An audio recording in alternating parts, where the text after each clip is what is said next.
जय माता दी। मित्रों, आयुष ज्योतिष संस्थान में आपका स्वागत है। मित्रों, आज हम बात करेंगे कुंडली में बनने वाले दीर्घायु योग के बारे में। अक्सर आपने यह प्रश्न कहते हुए सुना होगा। कुछ लोग पूछते हैं कि मेरी आयु कितनी होगी या मेरा जीवन कैसा होगा। तो मित्रों, ये चीज डिपेंड करता है कि आपकी कुंडली में ग्रहों की क्या स्थिति है और उन ग्रहों का आपस में क्या संबंध है।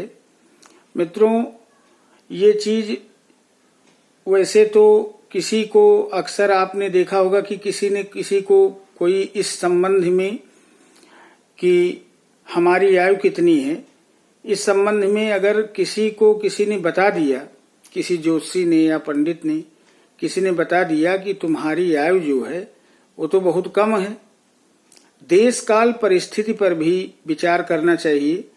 अगर किसी ने बता दिया तो इसका मतलब ये नहीं है कि एकदम से बस उन्होंने बता दिया और आपकी आयु जो है उतनी ही है। ऐसा नहीं है। बहुत सी चीजें हैं जो कुंडली में देखनी होती हैं।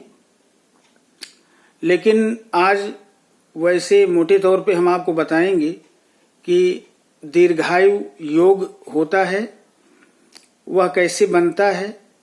तो मित्रों, आज आयु का विचार हम कैसे करते हैं, इसी विषय पर हम चर्चा करेंगे।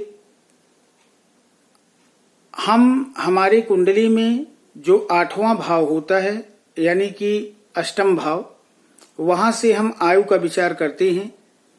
तो मित्रों, आयु का विचार जो 8वां भाव है वहां से हम देखते हैं कि अष्टम भाव में कौन सा ग्रह बैठा हुआ है, अष्टमेश कौन सा ग्रह बन रहा है, अष्टमेश कहाँ बैठे हैं। अगर वो अष्टमेश यानी 8वें भाव का जो स्वामी है वो केंद्र स्थानों पर बैठा है, यानी कि 1, 4, 7 और 10।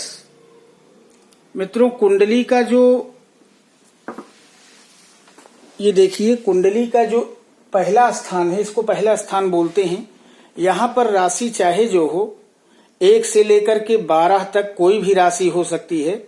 लेकिन इसको यहाँ पर जो 2 लिखा है, इसका मतलब ये नहीं है कि ये दूसरा भाव है, ये पहला भाव ही माना जाएगा। यहाँ से गिनने पर ये पहला भाव है, यानी कि केंद्र स्थान इसको कहते हैं।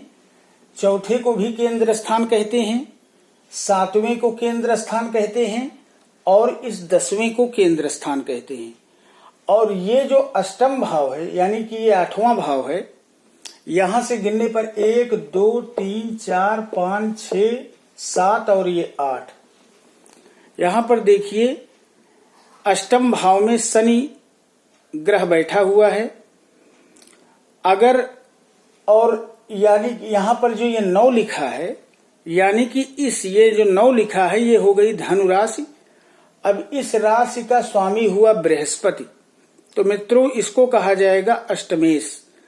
अष्टमेश गुरु जो है इस कुंडली में देखिए केंद्र भाव में लग्न में बैठा है। ये देखिए गुरु, यानी कि ये जो 9 लिखा है इसका स्वामी हुआ गुरु। गुरु जो है अष्टमेश होगा। अष्टमेश जो है यहाँ केंद्र में बैठा हुआ है, इसलिए ऐसे व्यक्ति की उम्र जो है वो लंबी होगी। एक तो ये हो गया। दूसरे, यहाँ अष्टम भाव में शनि का बैठना, ये भी जो है एक तरीके से आयु को बढ़ा दिया, क्योंकि शनि एक ऐसे ग्रह हैं जो बहुत ही डिले कराने वाले ग्रह हैं। बहुत लंबे समय तक जो है ये कोई भी फल जो है वो लंबे समय तक देंगे। या अगर मान लीजिए कि आयु की ही चर्चा हम करें तो उसमें भी ये बहुत लंबा जीवन दे देंगे। तो अगर यहाँ शनि जो है अष्टम स्थान पर बैठा है तो ये लंबा जीवन देंगे। तो मित्रों, अगर अष्टमेश इन चारों केंद्र स्थानों में कहीं भी बैठे हैं तब भी व्यक्ति की आयु जो है वो लंबी होगी। और अगर यहाँ अष्टम भाव में शनि स्वयं बैठे हैं तब भी आयु लंबी होगी। इसके अलावा अगर मान लीजिए कि